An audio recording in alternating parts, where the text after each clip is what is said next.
From Muscle Training NEET to Prince of Another World? By Ko Fujima. Part 4. Gravity in the Other World. The next morning. Tap, tap. It was the sound of Mia knocking softly on the door. I was starting to understand Mia's routine. Good morning, Master Kazoon. If you'll excuse me. Mia opened the door. Oh, I'm sorry. I see you're awake. I thought you were still sleeping as usual. Mia had started entering the room with a few sheets and towels, but stopped herself and backed up. It's okay. You can come in.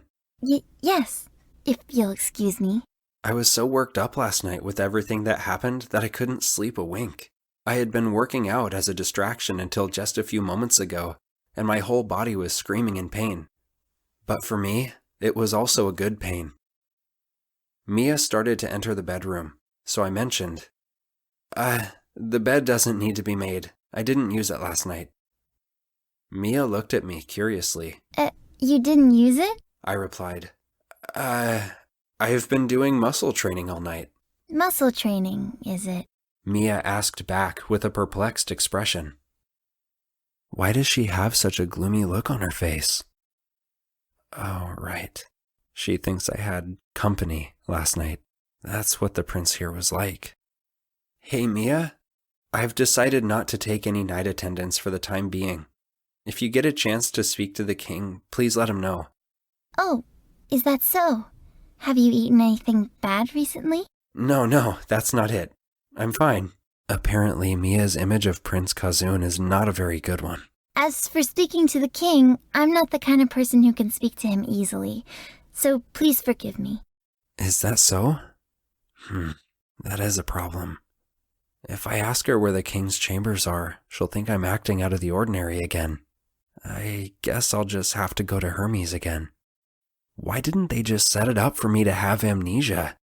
Well, it's just the way it is, I suppose. Excuse me. Mia brought me my breakfast and then bowed and left the room. It had been a day and a half since I came to this world. I wondered what had been transpiring in my world during this time. I wonder if Mom and Dad are worried about me. Hopefully it doesn't become a police matter. No, they might be happy to have me gone unexpectedly. I felt a little sad thinking about it. It might have been that I was subconsciously putting too much thought into it. Squish. The spoon in my right hand had curled up like warm chocolate. Whoa! What's this? It's a really soft spoon. I reached for the fork while thinking to myself that there's no way that should happen from barely touching it. And then... Squish. The fork bent just like the spoon. What's going on?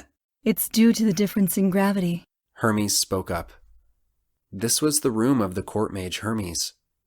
I couldn't wait to get going, so I went to Hermes' room just in time for breakfast. Gravity difference? Yes, because the gravity of this world is about 1/10 of the gravity in the world you are from. Quite frankly, you are superhuman in this world. Come to think of it, I've felt strangely light since I came to this world. Try throwing this as hard as you can. Hermes tossed an eraser to me. What are you expecting from me throwing an eraser? Let me go around the corner and catch it. Around the corner? There's no way I can... I'm sure you can do it. Come on, hurry up. Still telling Hermes I was skeptical, I threw the eraser in front of me as hard as I could. And the next thing you know... Bash. I did it. I looked up at Hermes in amazement at my own speed. Hermes snorted. Moreover, you're basically superhuman. Since you had top-class muscle strength in your own world, I think you could take on a country with your bare hands if you felt so inclined. Are you serious? Completely serious. Hermes stared at me with a sober expression. So, I hope you don't think about doing anything reprehensible. Yeah. My jaw remained dropped for a while.